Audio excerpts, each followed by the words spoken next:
Bienvenue sur les cours de Jean-Phi pour un long chapitre consacré aux espaces affines. Alors on dispose d'un K-espace vectoriel grand E et on dira qu'un ensemble grand A de direction est un espace affine de direction grand E. On dira aussi que c'est un espace affine attaché à grand E. On dit aussi que c'est un K-espace affine. S'il vérifie ces trois propriétés suivantes. Il existe une application phi de A croix vers E qui, au couple AB de A croix, donc, associe phi de AB. Alors phi de AB, on tombe dans E, donc c'est un vecteur. Et ce vecteur, on le notera comme ça. Alors, ça, on appelle ça un bipoint. Parce que les éléments de A, on les appelle des points. Donc, les éléments de l'espace affine sont appelés des points. Il existe un point de l'espace affine, tel que l'application petit f qui, au point M appartenant à l'espace affine, associe phi de OM, mais phi de OM, je le note OM, vecteur OM, et bien est une bijection.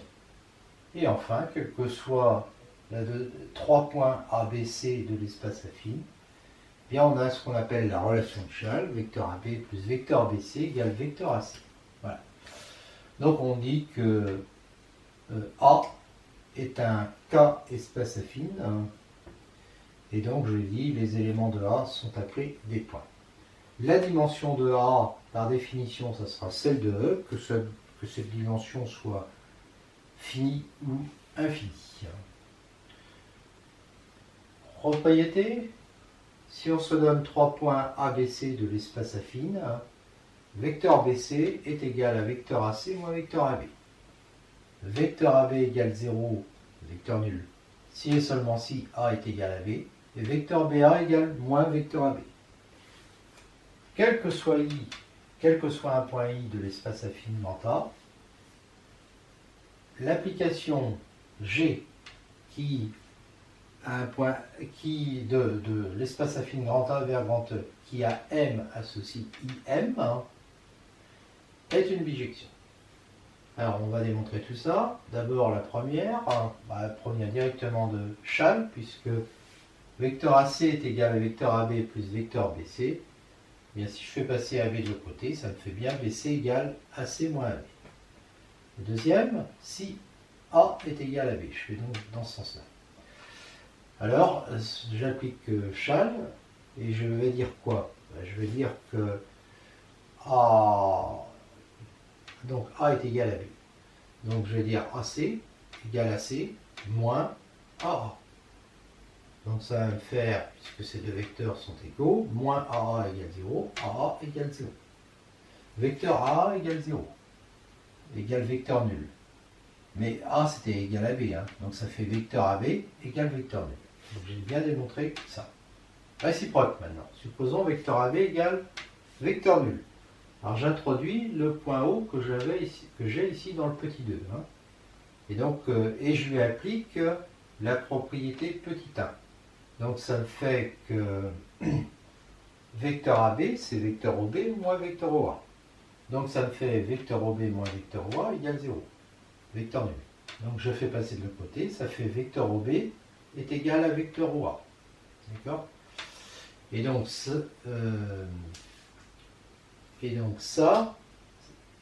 veut dire que f de A est égal à f de B. Mais comme f est une bijection, A va être égal à B. Donc j'ai démontré que si on a ça, on a ça. Donc j'ai démontré l'équivalence. Petit 3. Vecteur, alors j'utilise C égale A dans la relation de Schall. Donc, alors dans la relation de Schall, ou bien ici, je remplace C par A, ça fait BA égale AA moins AB. Vecteur AA, c'est vecteur nul. Donc ça fait vecteur BA égale moins AB. Ou encore AB égale moins BA. Bon, de toute façon, c'est ce que je voulais démontrer. Petit 4, Donc je considère cette application-là. Et je vais démontrer qu'elle est une bijection.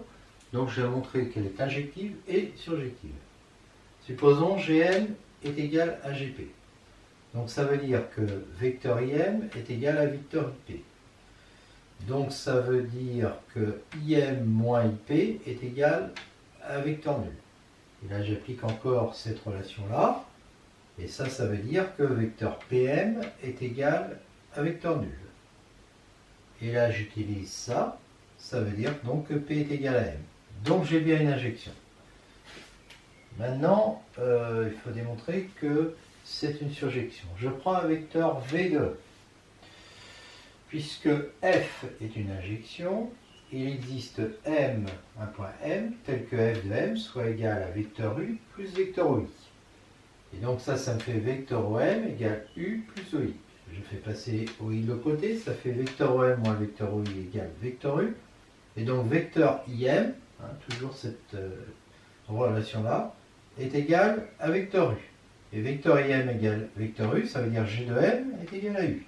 Donc, c'est bien une surjection. Conséquence de tout ce qu'on a démontré avant, si je prends 3 points AMP de l'espace affine grand A, vecteur AM égale vecteur AP, ça équivaut à dire que M est égal à P. D'accord? Donc ça, c'est quand je remplace I par A dans la propriété que je viens de démontrer précédemment. À ce moment-là, G est une bijection et j'obtiens ça. Enfin, quel que soit A appartenant à l'espace affine, quel que soit un vecteur U de E, il existe un unique point M de l'espace affine, tel que AM est égal à U. Ça, c'est justement dire que G est surjective. D'accord? Alors, on note M, ce point M qui existe, on le note A plus U.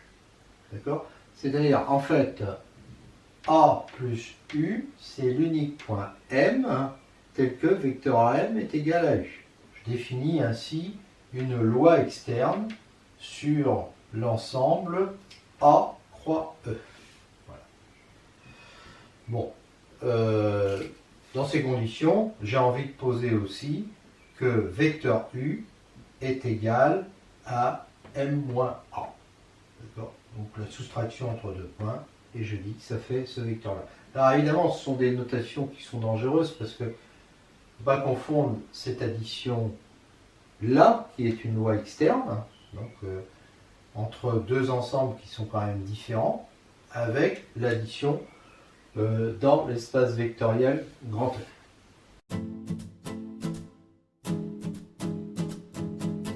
Propriété. Tout K espace vectoriel grand E est un K espace affine de direction grand E.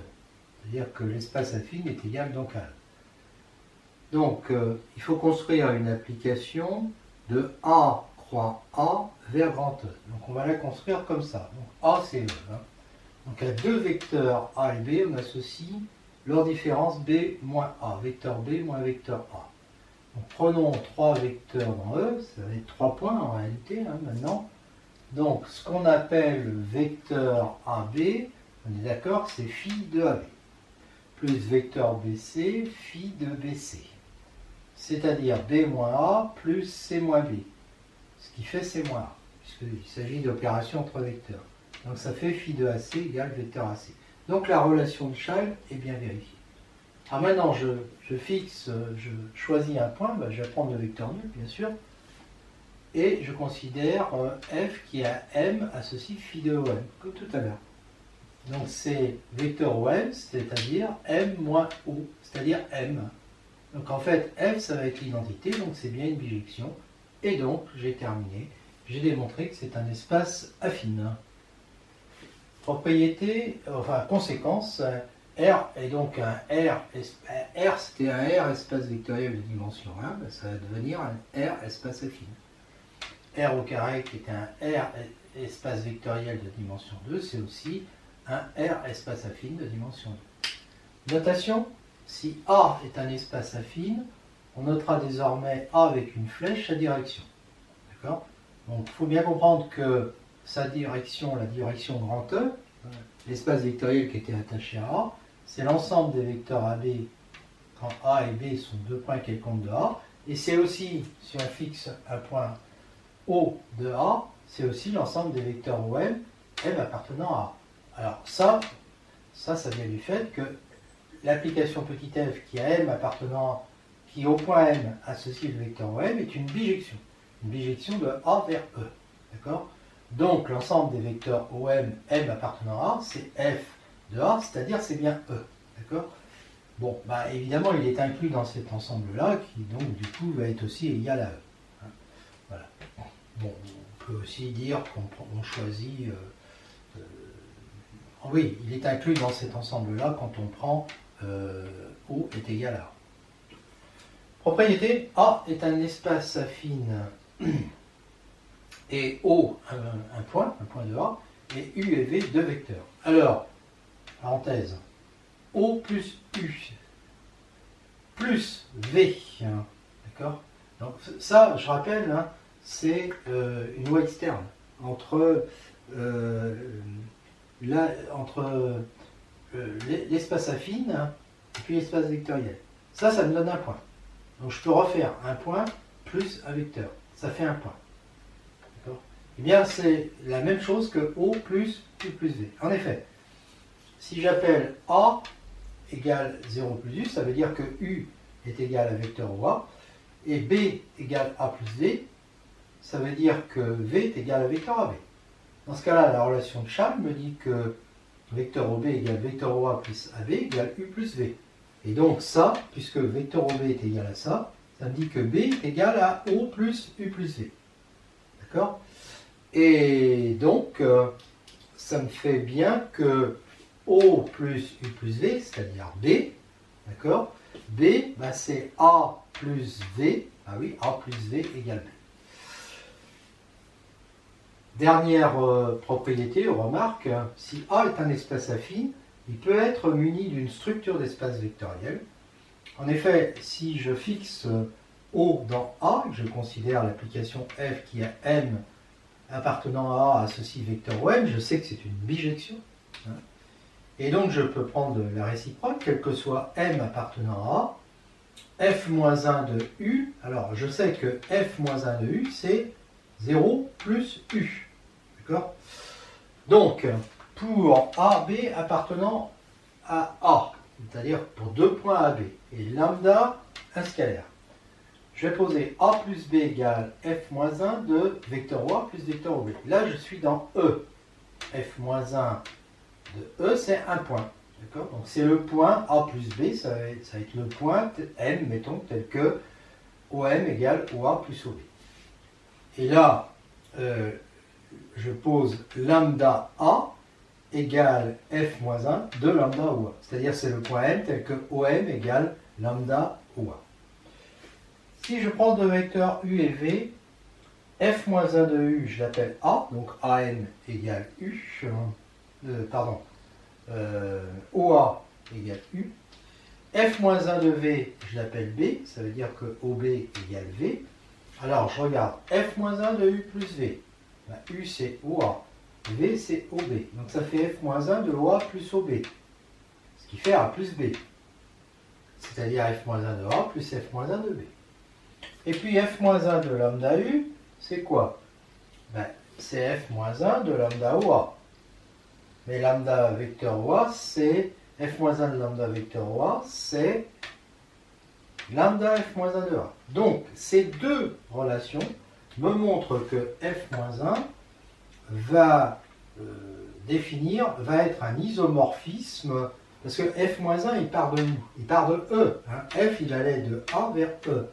Donc là, F-1 il part de E, il arrive dans A. Mais voilà, ces deux relations-là montrent qu'il s'agit, et le fait que ça soit une bijection, ça montre que c'est un isomorphisme qui permet donc de construire sur A, qui permet de dire que A a une structure de K espace vectoriel. Voilà. Alors la direction de l'espace affine A, c'était E. Alors E, c'est F de A. D'accord? Alors je ne vais pas dire que c'est A, mais puisque F est un isomorphisme d'espace vectoriel, quand on considère que A est un espace vectoriel, hein, je dis que f de A, il est isomorphe à A. D'accord? Il n'est pas égal à A, mais il est isomorphe, on peut l'identifier.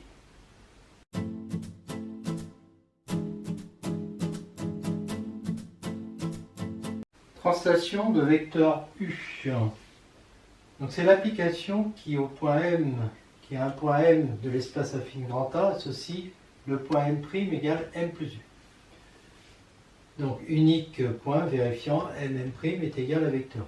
Elle est bijective et sa réciproque c'est la translation de vecteur moins U. En effet, dire que MM' est égal à U, ça équivaut à dire que M' est égal à moins U. Et on sait qu'il existe pour M' donné un unique point M vérifiant M' est égal à moins U. Donc on a bien une bijection. Et d'autre part, M' égale moins U montre que M' plus moins U est égal à M. Et donc M est égal à la translation de M' suivant le vecteur moins U. Et donc T moins U est bien la réciproque de TU. L'ensemble des translations munies de la composition, il s'agit de... Les translations sont des applications, est un groupe commutatif isomorphe à E plus E, c'est la direction, évidemment, de l'espace affine grand A. T de U plus V, translation de vecteur U plus V est égal à TU rond TV égale TV rond TU. Et translation de vecteur nul est égale à l'identité de l'espace affine. Démonstration, je considère phi qui a U appartenant à E, associe la translation de vecteur U appartenant à T. Si je prends un point M appartenant à A, donc son image par la translation TU c'est M', puis l'image de M' par TV c'est M seconde. M seconde ça va être M' plus V, et comme M' c'est M plus U, ça fait M plus U plus V, ou encore M plus V plus U, puisque U plus V est égal à V plus U. Et donc j'ai TV, et ça, quel que soit M appartenant à A, et donc j'ai cette relation-là qui montre que phi de V plus U est égal à phi de V rond phi de U, et donc j'ai un homomorphisme, et j'en déduis que l'ensemble des translations munies de la composition est un groupe commutatif, puisque E plus en est un. Voilà. Et d'autre part, phi de 0, eh bien c'est la translation de vecteur 0 qui au point M associe 0, qui au point M associe M plus 0, et évidemment ça fait le point M, hein, puisque MM est égal à 0. Donc T, la translation de vecteur nul, c'est l'identité de l'espace affine, et puis on a déjà vu ça, d'accord, hein, donc voilà, on a toutes ces propriétés sur les translations. La translation, c'est une application très très importante en géométrie affine, et on en reparlera très très souvent. Alors maintenant, la notion de bipoint, de relation d'équivalence. Donc les bipoints sont les couples AB de points de l'espace affine, et on définit sur A pro A la relation que je note comme ça, la relation d'équivalence par AB est équivalent à CD, si et seulement si vecteur AB égale vecteur CD. Et donc on montre que c'est une relation d'équivalence, et que l'application qui a une classe d'équivalence petit x, donc qui appartient à l'espace quotient, associe vecteur AB. Alors, vecteur AB, quand AB est un représentant de x, eh bien on montre que cette application existe, donc vecteur AB, enfin que phi de x ne dépend pas du représentant choisi pour x, et que c'est une bijection. C'est une bijection donc de l'espace quotient vers grand E. Démonstration. Alors, d'abord que c'est une relation d'équivalence, réflexivité, parce que vecteur AB égale vecteur AB, symétrie, parce que si AB est équivalent à CD, AB égale CD, donc CD égale AB, d'accord? Et puis transitivité, parce que si AB est équivalent à CD et CD est équivalent à EF, on a toutes ces égalités qui font que AB est équivalent à EF. Donc c'est bien une relation d'équivalence, je note Q son espace quotient, je prends une classe d'équivalence, deux représentants de cette classe d'équivalence, c'est-à-dire deux couples qui appartiennent à X, donc qui vérifient AB égale CD, donc je vois que si je peux définir phi par AX appartenant à cette classe d'équivalence, j'associe AB, où AB appartient à la classe d'équivalence, puisque je vois que le résultat va être indépendant du représentant choisi. Donc, elle est bien définie, cette application phi. Et par ailleurs, si je prends U appartenant à E, eh bien, et que je choisis A appartenant à A, eh bien, B égale A plus U va vérifier vecteur AB est égal à vecteur U. Donc, il va vérifier que phi de x égale U, où j'ai pris x égale le bipoint AB. Hein, c'est-à-dire où x est la classe du bipoint AB. Voilà. Et donc, ça veut dire qu'elle est surjective. Elle est surjective, et d'autre part, si je prends x, y appartenant à Q, de représentants AB et CD, et que je suppose phi de x égale phi de y, eh bien, dire ça, ça équivaut à dire qu'AB égale CD, et donc AB est équipotent à CD, et donc ils sont dans la même classe d'équivalence, et donc x est égal à y, et donc j'ai bien une injection, une surjection, et donc une bijection, et donc tout est démontré. Voilà. Alors, c'est important cette histoire de relation d'équipotence, sont équipotents, hein, c'est une relation d'équipotence. Parce que en faisant de la géométrie naïve, on peut définir les vecteurs à partir de cette relation. C'est-à-dire qu'on considère que nous, on a considéré qu'il y avait d'abord des vecteurs et que les vecteurs nous ont permis de construire des points, c'est-à-dire l'espace affine. Mais dans la géométrie naïve, on part des points et on construit les vecteurs. Et comment on construit les vecteurs? Eh bien, en disant que ce sont justement et c'est grâce à cette bijection, hein, que c'est justement chaque vecteur est une classe d'équivalence de cette relation d'équipotence. Donc on part des bipoints, on définit la relation d'équipotence, alors évidemment pas de cette façon-là, on la définit autrement. En fait, ici on a un vecteur AB égale vecteur CD, géométriquement, ça veut dire qu'on a un parallélogramme ABDC, hein, et donc ça veut dire que AD et CB ont le même milieu. Donc dans la géométrie naïve, on va dire AB est équipotent à CD si et seulement si AD et BC ont le même milieu. On démontre que c'est une relation d'équivalence. Et chaque classe d'équivalence est appelée un vecteur.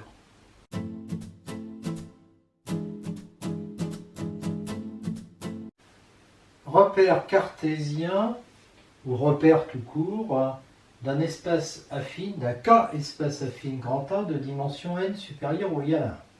Donc il s'agit de la donnée que j'appelle grand R comme repère, d'un couple formé d'un point et d'une base, d'un point de l'espace affine, et d'une base B de la direction de cet espace affine. Alors, l'application phi qui, au n uplet xi de k puissance n, associe le point O plus somme des xi ei, qui est un point de l'espace affine, est une bijection. En effet, c'est en fait la composée de la bijection qui va d'abord, qui au n uplet xi appartenant à kn, associe un vecteur de grand E, hein, puisque tout vecteur de grand E s'écrit comme ça, d'accord, de façon unique. Puis ensuite, on compose avec l'application qui a un vecteur U de grand E associe O plus U. Et donc, par composition, on a cette bijection. Notre façon de le dire, c'est que, quel que soit un point L de l'espace affine grand A, eh bien, le vecteur OM s'écrit de façon unique somme des xi ei, ce qui me fait tout de suite que le point M est égal à O plus somme des xi ei. Voilà. Alors, xi, les xi sont les coordonnées du point M dans le repère grand R, hein, d'accord, et ce sont aussi les coordonnées du vecteur OM dans la base B. La notation, c'est généralement ça, c'est écrire les coordonnées en colonne. Parfois, on confond le point et ses coordonnées. Changement de repère. Donc, si on se donne deux repères R égale OB, R' égale O', B', deux repères de l'espace affine grand A, on est en dimension n supérieure ou égale à 1. Donc B, c'est la base EI, I compris entre 1 et N, B', E', I compris entre 1 et N. Le point O', il a pour coordonnées oméga 1 jusqu'à oméga n dans grand R, dans le repère grand R. Et je prends un point M de l'espace affine qui aura pour coordonnées x jusqu'à xn, alors je note x, la colonne dans grand R, et x' égale x'1 jusqu'à x'm dans R'. On va essayer de voir quelles sont les relations entre x et puis x'. J'écris que le vecteur O'M est égal au vecteur OM moins le vecteur O'. Alors le vecteur OM c'est somme des xi, ei, et le vecteur O', est bien dans le repère grand R, c'est les coordonnées évidemment de O', et les coordonnées de O', c'est ça. Donc ça fait somme des xi moins oméga i, ei. Bon, et O'M, comme les coordonnées de M, c'est ça dans R', ça va être somme de 1 à n des x'i, e. Donc on note oméga, la colonne des coordonnées de O' dans grand R, et j'appelle P la matrice passage de la base B à la base B'. Donc les coordonnées de OM, du vecteur OM, c'est donc ça, c'est-à-dire x moins oméga dans grand R, et c'est ça, c'est-à-dire x' dans R', et donc je vais avoir x' qui va être égal à P-1 facteur de x moins oméga. Ce qui en développant me donne x égale P-1x moins P-1 oméga. Mais si je multiplie par P des deux côtés, ça me fait aussi que x moins oméga est égal à Px', et donc x est égal à oméga plus Px'. Donc voilà comment je passe des coordonnées x à x' et des coordonnées x' à x. Une remarque courte sur les espaces affines de dimension 0 pour dire que ce sont des espaces affines réduits au point. En effet, si l'espace affine est de dimension 0, donc ça veut dire que sa direction est réduite au vecteur nul. Et donc si je prends un point A, si j'appelle A un point de l'espace affine, et que je cherche les autres points, ce sont des A plus 0, c'est-à-dire il n'y a que A. D'accord? C'est que le singleton. Et réciproquement, si je prends un singleton quelconque, eh bien je peux en faire un espace affine de dimension 0 parce que j'ai cette application qui a A croix à ceci 0, et le vecteur nul, elle vérifie les conditions pour être un espace affine. Alors, donc, c'est qui a deux points. Normalement, c'était mm' donne vecteur mm', mais ici, ça peut être que AA. Donc, c'est AA donne 0. Eh bien, elle vérifie les conditions pour être un espace affine. C'est-à-dire que si M appartient à A, M est égal à A, mais à ce moment-là, eh bien, l'application qui a M appartenant à ceci à M, ça va faire AA égale 0, c'est une bijection. C'est une bijection entre A et puis 0, bien sûr.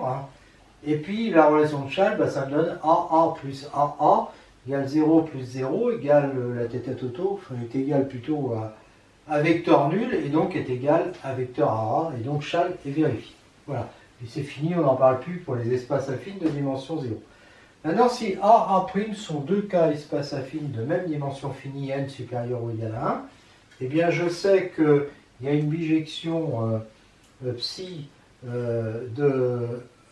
je démontre qu'il y a une bijection, en fait je vais l'appeler V, de A vers A'. En effet, si je choisis un point O dans l'espace affine A, un point O' dans l'espace affine A', je sais que l'application qui a M appartenant à A associe OM, je sais que c'est une bijection. L'application psi qui a M dans A' associe O'M dans la direction de A', c'est aussi une bijection. Et donc, je vais avoir donc ces deux bijections. Puis puisqu'ils sont de même dimension, deux espaces vectoriels, leurs directions sont de même dimension, Et donc elles sont isomorphes. Donc il y a un isomorphisme de la direction de A vers la direction de A'. Je l'appelle U. Donc j'ai cette bijection phi de A vers de l'espace affine A vers sa direction. C'est cette application-là. J'ai l'isomorphisme entre la direction de A et celle de A', c'est cette application-là. Et puis j'ai l'isomorphisme, non, j'ai la bijection psi entre A' et puis sa direction. D'accord? Et donc quand je le compose, je fais d'abord phi, ensuite je fais U, et ensuite je fais psi moins 1. Psi moins 1 rond U rond phi, c'est des composés de bijection, et donc c'est une bijection qui va de A vers A', et donc la propriété est démontrée. Définition, on dit qu'une famille de n plus 1 point est une famille libre ou un système libre ou affinement un système affinement libre de points de l'espace affine A de dimension n supérieure ou égale à 1, sinon ça n'a pas d'intérêt. Si la famille de vecteurs A0 à K est libre. Donc là, il y a n vecteurs. On dit aussi que les points sont indépendants. Ou affinement indépendants. Si A est un espace affine de dimension n, dire ça, ça revient à dire, ça équivaut à dire que ce système de vecteurs est une base, puisqu'on est en dimension n et que là on a n vecteurs libres, ce qui équivaut à dire que R égale A0 avec cette base est un repère affine. D'accord? Alors ce repère affine, généralement on note comme ça, A0, et puis ensuite on met tous les autres points. Propriété, cette famille est libre si et seulement si, quel que soit I compris entre 0 et n, le système des vecteurs AI à J pour J différent de I, donc ça fait n vecteurs, est libre.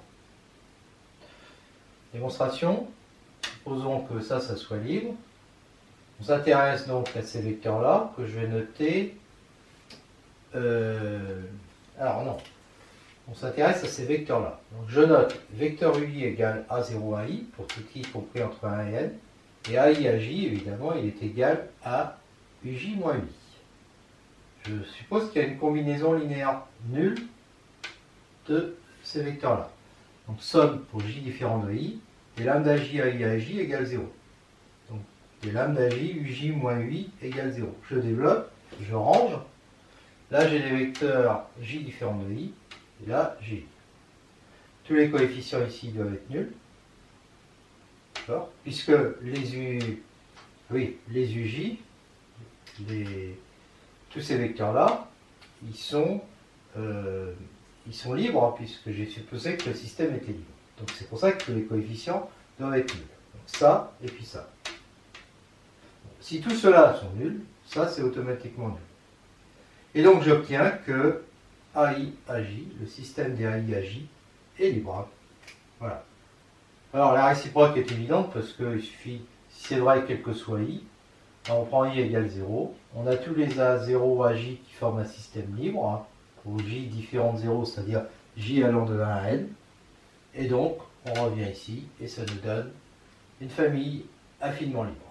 Remarque, deux points distincts A et B sont toujours indépendants parce que le vecteur AB, il est non nul, donc il est libre à lui tout seul.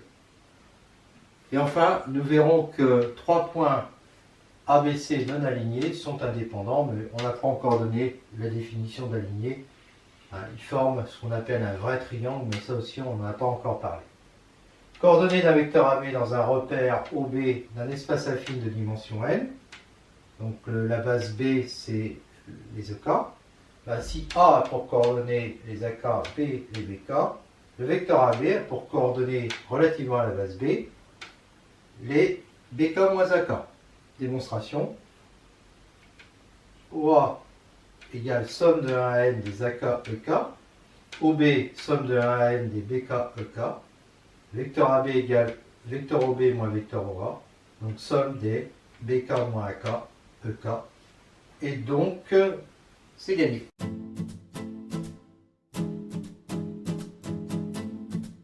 Nous voyons maintenant la notion de sous-espace affine d'un espace affine.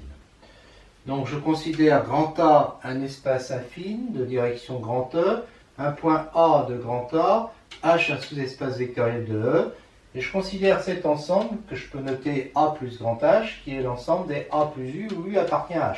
Autrement dit, l'ensemble des points M de A, tel que vecteur AM, appartient à H.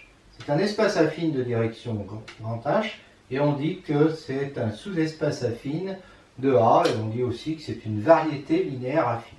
Donc il faut démontrer que c'est un espace affine. Je reprends l'application phi de A croix vers E qui dit point MP associé le vecteur MP. Évidemment, si MP appartient à H, M peut s'écrire A plus U, où U appartient à grand H, et P s'écrit A plus V, où V appartient à grand H. Bon, ben, j'ai vecteur AM qui est égal à U, j'ai vecteur AP qui est égal à V, et quand j'écris vecteur MP, je vais dire que c'est vecteur AP moins vecteur AM, et donc ça fait V moins U qui appartient à H. Donc la restriction psi de phi à grand H croix grand H est une application de H grand H croix grand H vers H. Voilà. Alors maintenant, je considère cette application qui à M appartenant à H fait correspondre vecteur AM qui a priori appartient à E. En fait, c'est une application de H vers H. Pourquoi? Parce que quand M appartient à H, il est de la forme A plus U, et où avec U appartient à grand H, et donc vecteur AM appartient à grand H. Donc c'est une application de H comme ça vers H comme ça. Qui est injective, parce que cette application-là déjà était injective, donc là on a sa restriction à grand H. Et elle est surjective parce qu'évidemment, si je prends U appartient à H, M égale A plus U appartient à H. Et j'ai bien vecteur AM qui est égal à U. Et donc, j'ai bien U qui est égal en fait à F de M. Donc, elle est surjective. Et comme elle était injective, elle est bijective. Et puis enfin, la relation de Schall qui était vraie sur grand A est vraie sur toute partie de A. Et donc en particulier sur H. Et donc ça y est, j'ai bien un espace affine. Voilà, donc ça c'est un espace affine. Remarque, A appartient à H parce que A est égal à grand A plus vecteur nul, et vecteur nul appartient à H. Désormais, je noterai comme ça l'espace A plus H. Donc, propriété, si je considère cet espace, justement, ce sous-espace affine de A, eh bien un point M de grand A appartient à H si et seulement si vecteur AM appartient à H. Bon, si M appartient à H, je sais que AM appartient à H, puisque M est égal à A plus U, et donc vecteur AM est égal à U avec U qui appartient à H, donc c'est bon. Puis en même temps, si je prends AM appartenant à H, A plus AM, ça va me faire M, donc ça appartient à H, et donc M appartient à H. Voilà, donc on a bien cette équivalence. Propriété, si H est le sous-espace affine à H et H' le sous-espace affine BH, alors B appartient à H équivaut à vecteur AB appartient à H équivaut à H égale H'. Alors la première équivalence, c'est ce que je viens de démontrer, donc c'est déjà fait. H égale H' implique B appartient à H, oui forcément, puisque B appartient déjà à H', donc ça y est, c'est fait. Donc maintenant, il faut que je suppose B appartient à H et que je démontre que H est égal à H'. Je suppose B appartient à H, soit M appartenant à grand H. Eh bien, vecteur BM égale vecteur AM moins vecteur AB. Et puis, comme M appartient à H, vecteur AM appartient à grand H. Vecteur AB, lui, comme A et B appartiennent... Alors, B appartient à H et H appartient à cet H. Et A aussi, donc je sais, je l'ai démontré avant que vecteur AB appartient aussi à H, et donc par soustraction, ce vecteur BM appartient à grand H, et donc ça me dit que si M appartient, et donc j'en déduis que M appartient à grand H, voilà, c'est ça. Vecteur BM appartient à H, donc M appartient à grand H. Donc j'ai démontré que M appartient à grand H.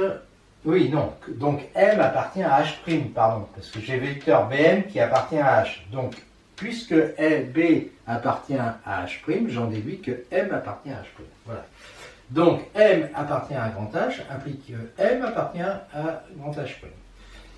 Donc j'ai démontré cette inclusion, et de la même façon, parce qu'ils jouent le même rôle, H et H', j'ai l'inclusion H' inclus dans H, et donc j'ai l'égalité. J'arrive à la proposition suivante. Si H1 et H2 sont deux sous-espaces affines de A, alors leur intersection est vide, ou bien c'est un sous-espace affine dont la direction est l'intersection des deux directions, celle de H1 et de H2. Donc supposons qu'il est non vide, il y a un point en commun. Dire que M appartient à H1 inter H2, c'est dire que M appartient à H1 et M appartient à H2. M appartient à H1, ça équivaut à dire que vecteur AM appartient à la direction de H1. M appartient à H2, ça équivaut à dire que vecteur AM appartient à la direction de H2. D'accord? Donc tout ça, ça équivaut à dire que vecteur AM appartient à ça. Et donc ça équivaut bien à dire que que H1 inter H2 est un sous-espace affine de direction H1 et H2. Parce que j'ai un point A qui appartient à H1 inter H2 et M appartient à cet ensemble si et seulement si vecteur AM appartient à ce sous-espace vectoriel. Donc là, en fait, je ne fais qu'utiliser une propriété que j'ai démontrée avant. Alors, le cas H1 inter H2 égale vide est un cas tout à fait possible. Je donne un exemple ici avec un plan affine. Donc, je donne un repère de ce plan que j'appelle OIJ. Et si je considère H1, la droite passant par O de direction I et la droite passant par A de direction I avec A de coordonnées 0, 1 dans le repère, eh bien, M appartient à H1 inter H2. Ça veut dire quoi? Ça veut dire que AM est collinaire, OM est collinaire à I. Donc, collinaire à I, ça veut dire que X est égal à un lambda. Ça veut dire que ce vecteur OM est égal à lambda I. Et donc, X est égal à lambda et que Y égale 0. Et puis, ça veut dire aussi que AM, alors AM, il a quoi comme coordonnées? Il a X et Y moins 1. Et collinéaire aussi à I. Et le Y, et donc Y-1, lui, là il était égal à 0, le Y, là c'est le Y-1 qui va être égal à 0. Et je peux évidemment pas avoir Y égale 0 et Y égale 1 en même temps, donc c'est quelque chose d'impossible. Donc ça veut dire qu'il n'y a pas de points qui appartiennent à l'intersection. L'intersection est vide, et c'est tout à fait normal parce qu'en fait ici, H1 et H2 sont deux droites qui sont strictement parallèles. Propriété. Si H est un sous-espace affine de l'espace affine A, alors si O est un point de H, l'ensemble des vecteurs OM, M appartenant à H est égal à la direction de H, et la direction de H est aussi égale à l'ensemble des vecteurs AB, AB appartenant à H. Démonstration, si M appartient à H, on sait que OM appartient à H, donc ça démontre que cet ensemble est inclus dans celui-là. Et si U est un vecteur de la direction de H, M égale O plus U appartient à H, puisque O appartient à H. Et donc le vecteur U peut s'écrire OM, et donc appartient à cet ensemble-là de l'égalité. Maintenant, si AB sont deux points de H, on sait que vecteur AB appartient à la direction de H, donc ça dit que cet ensemble est inclus dans celui-là. Maintenant, si je prends vecteur U appartenant à la direction de H, je fais comme tout à l'heure. Je prends un point A appartenant à H, B égale A plus U va appartenir à H, et vecteur U est égal à vecteur AB, donc ça démontre que cet ensemble est dans celui-là de l'égalité. Propriété, si H est une partie non vide de A, donc par exemple O appartient à H, H est un sous-espace affine de A, si et seulement si, l'ensemble des vecteurs OM, M appartenant à H est un sous-espace vectoriel de la direction de A. Alors, dans ce sens-là, d'abord, si H est un sous-espace affine, on sait que sa direction, c'est l'ensemble des vecteurs OM, M appartenant à H, donc cet ensemble-là est bien sous-espace vectoriel de A. Dans l'autre sens, j'appelle X l'ensemble des vecteurs OM, M appartenant à H, je suppose que c'est un sous-espace vectoriel de la direction de A. Quel que soit M appartenant à H, au vecteur OM appartient à X, d'accord? Et M est égal à O plus OM. Donc M va appartenir à l'espace affine, sous-espace affine, qui passe par O et de direction X, puisque X est un espace vectoriel. Donc H est inclus dans OX. Maintenant, si je prends M appartenant à X, vecteur OM appartient à l'espace vectoriel X. Donc il existe P, d'accord, OM appartient à X. Par ailleurs, il existe P appartenant à H, donc tel que vecteur OM soit égal à OP. Pourquoi? Parce que X, c'est l'ensemble des OM M appartenant à H. Donc si le vecteur OM appartient à X, il est un vecteur OP, P appartenant à H. Pour le moment, je ne sais pas que M appartient à H. Donc OM est égal à un vecteur OP, et donc ça dit que M est égal à P, bien sûr, et comme P appartient à H, ça dit que M appartient à H. Donc si M appartient au sous-espace OX, il appartient à H, donc H est égal au sous-espace vectoriel OX. Donc ça veut dire que ça implique que H est un sous-espace affine de A. Maintenant, soit H1, H2, deux sous-espaces affines de A. Si H1 est inclus dans H2, alors sa direction est incluse dans la direction de H2. Bon, c'est facile, hein. Si O appartient à H1, alors l'inclusion implique que O appartient à H2. Et si je considère la direction de H1, je sais que c'est l'ensemble des vecteurs OM M appartenant à H1. À chaque fois que M appartient à H1, il appartient à H2. Donc cet ensemble il est inclus dans l'ensemble des vecteurs OM tels que M appartient à H2. Et cet ensemble-là, c'est exactement la direction de H2. Donc c'est terminé. La réciproque est fausse dans l'espace de dimension 3. Si je prends la droite définie par ce point-là, dans ce repère-là, et le plan défini ainsi, bon, évidemment, la droite, elle est orientée par le vecteur I qui appartient au plan vectoriel direction de H2. Donc j'ai bien direction de H1 inclus dans direction de H2. Mais je n'ai pas H1 inclus dans H2, parce que si je prends le point A, il ne peut pas être dans H2, parce que sinon, on aurait vecteur OA, c'est-à-dire vecteur K, qui serait égal à lambda I plus mu J. Or, ça c'est impossible, hein, parce que K, I et J sont indépendants. Et donc le point A, qui pourtant appartenait à H1, n'appartient pas à H2, donc H1 n'est pas inclus. Propriété, si H1 et H2 sont deux sous-espaces affines d'un espace affine grand A, petit 1, si l'intersection de la direction H1 et de la direction de H2 est réduite au vecteur nul, alors H1 inter H2 est égal à vide ou bien est un singleton. Petit 2, si H1, direction de H1 plus direction de H2 est égale à l'espace, à la direction de l'espace, alors H1 inter H2 est différent du vide.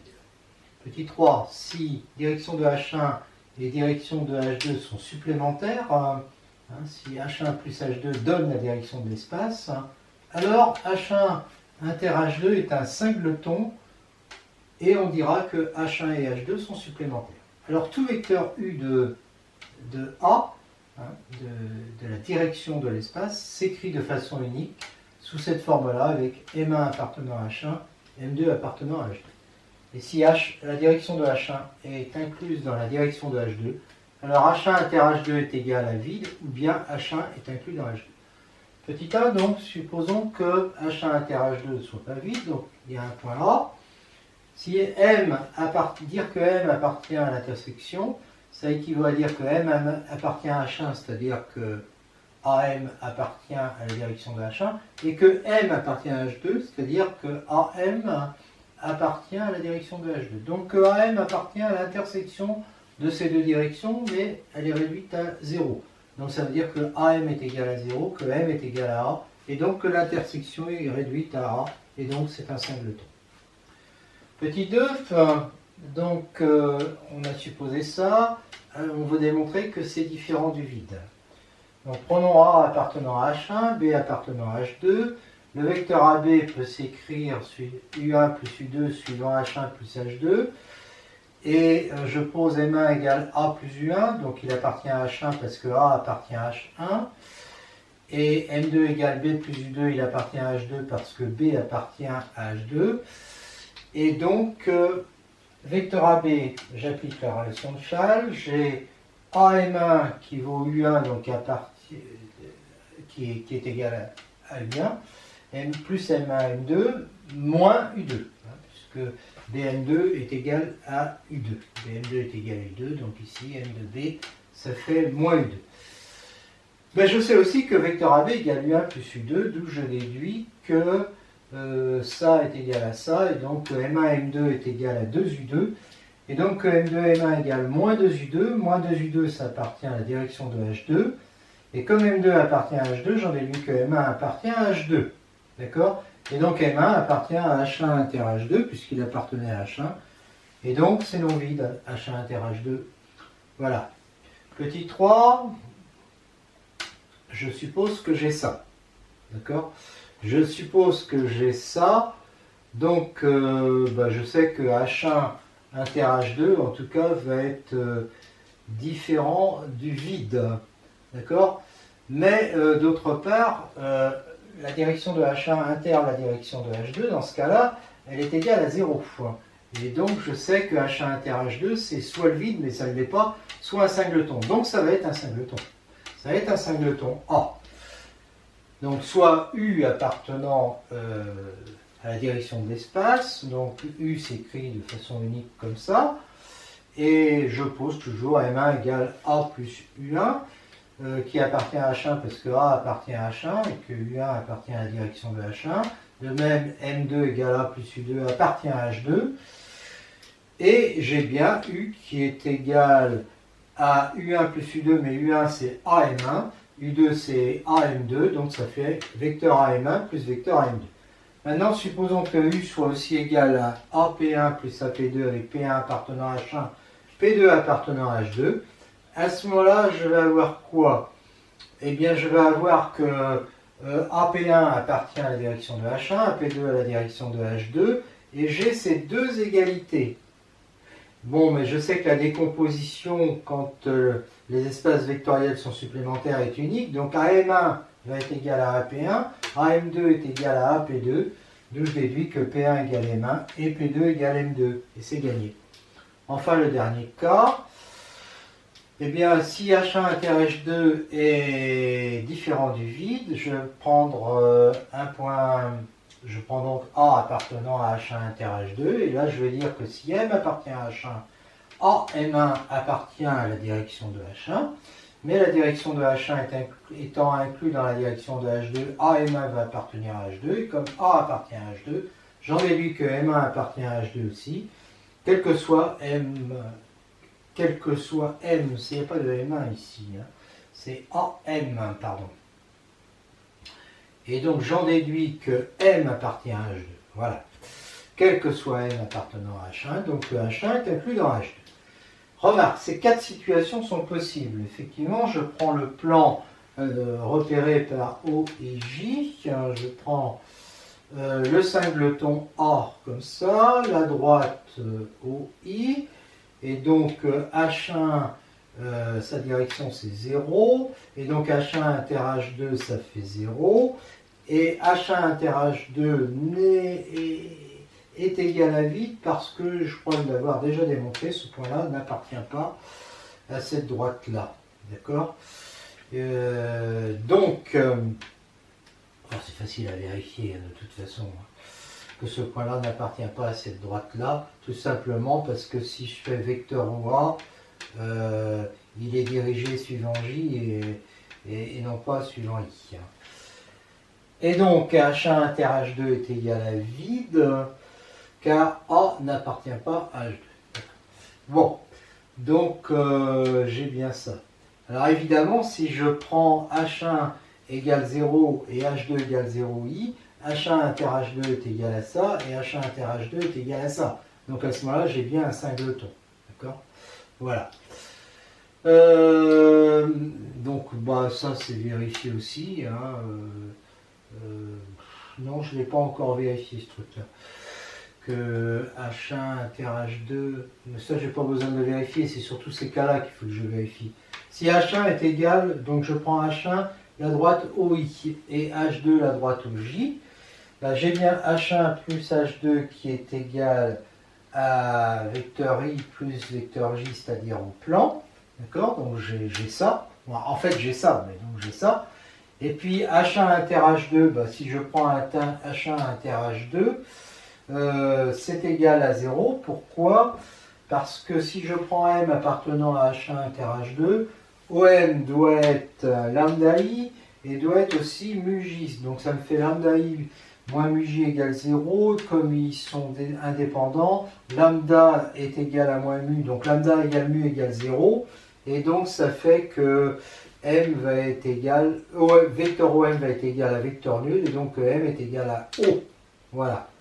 Et le petit 4, le petit 4, H1 inter H2, on peut avoir H1 inclus dans H2, on peut avoir ces deux cas-là. Mais en fait, c'est pareil que le petit 1, parce que là, H1, oui, là, la direction de H1, c'est vecteur nul, elle est inclue dans la direction de H2, on est d'accord. Et puis, j'ai vu que H1 inter H2 était égal à vide, voilà. Et puis sinon, je reprends ici, je reprends ce cas-là. Et donc je vais avoir direction de H1 égale le vecteur nul, donc inclus dans la direction de H2.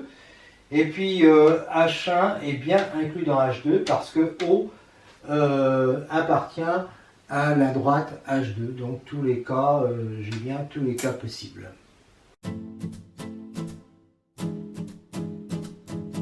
Sous-espace affine engendré par une partie grand X non vide de l'espace affine grand A. Par définition, c'est le plus petit sous-espace affine contenant grand X. Et c'est l'intersection de tous les sous-espaces affines de A qui contiennent grand X, on le note comme ça. J'appelle delta l'ensemble de tous les sous-espaces affines de A qui contiennent X. Il est non vide parce que l'espace lui-même contient évidemment X. Donc l'espace lui-même appartient à delta. Je considère leur intersection. Je l'appelle F. L'intersection de tous les éléments de delta. Non vide puisque X est inclus dans chaque élément de delta, donc inclus dans l'intersection. Soit F, l'intersection des directions de tous les éléments de delta. C'est un sous-espace vectoriel comme intersection de sous-espace vectoriel. Et je choisis O appartenant à X. Comme X est inclus dans F, O appartient à F. Dire que M appartient à F, ça équivaut à dire que M appartient à H, quel que soit H appartenant à delta, ça équivaut à dire, puisque O appartient aussi à H, puisque O appartient à X, et que X est inclus dans chaque H. Donc ça équivaut à dire que vecteur OM appartient à la direction de H, quel que soit H appartenant à delta, ce qui équivaut à dire que vecteur OM appartient à l'intersection, donc à F. Donc, donc F en fait, c'est l'espace affine défini par le point O et le sous-espace vectoriel grand F. Donc c'est bien un sous-espace affine. D'autre part, si je prends un sous-espace affine H qui contient X, donc qui appartient à delta, forcément, comme F c'était l'intersection de tous ces sous-espaces, F est inclus dans H, donc F est bien le plus petit au sens de l'inclusion. Si A est un point de X, alors la direction du sous-espace engendré par X est le sous-espace vectoriel, la direction de ce sous-espace affine, c'est le sous-espace vectoriel grand H de l'espace vectoriel grand A, engendré par les AM, M appartenant à X. Démonstration. Grand F, la direction de ça, c'est l'ensemble des AM, des vecteurs AM, M appartenant à F, ça, déjà vu. Mais l'ensemble des vecteurs AM, M appartenant à X, est inclus dans cet espace vectoriel. Donc, ce qui est engendré par ça va être inclus dans grand F. Donc, H est inclus dans grand F. AH est un sous-espace affine qui contient tous les M plus AM, M appartenant à X. D'accord ? Donc, grand F va être inclus dans AH. Eh oui, puisque grand F, c'est le plus petit sous-espace affine qui contienne grand X. D'accord ? Et celui-là, c'est un sous-espace affine qui contient grand X puisqu'il contient tout cela. Donc, la direction de F, c'est-à-dire F, est inclus dans H. D'accord ? Et comme H est inclus dans F, il y a égalité la proposition est démontrée. Si x est un nombre fini, et est un ensemble fini de points, donc n supérieur ou égal à 0, alors sa direction, le sous-espace affine engendré par grand x, c'est l'espace affine AF, où F est engendré, c'est le sous-espace vectoriel de A engendré par les A0 à K. Et c'est aussi, quand je fixe un I entre 0 et N, le sous-espace vectoriel engendré par les vecteurs AI à K, K différents de I. Si X est libre, alors X est un repère du sous-espace affine, et ce sous-espace affine, évidemment, est de dimension n, puisque là-dedans, comme ici, ça fait n vecteurs. Bon, il n'y a rien à démontrer, tout a été fait. Hein. Ça provient du fait que on a vu que le sous-espace affine engendré par x, sa direction, c'était le sous-espace vectoriel engendré par les AM. Donc ici, je choisis A égale A0, et donc j'ai le sous-espace engendré par ces vecteurs-là. Et si je fixe un I, je prends A égale AI, là ça va être le sous-espace engendré par ces vecteurs-là. D'accord? Voilà. Alors c'est évidemment si X est libre, comme là il y a un nombre fini de vecteurs, bah, ça veut dire effectivement que grand F est de dimension n, hein, et donc j'ai un espace, donc grand F est de dimension n, et donc le sous-espace affine grand F va être aussi de dimension n, et c'est terminé.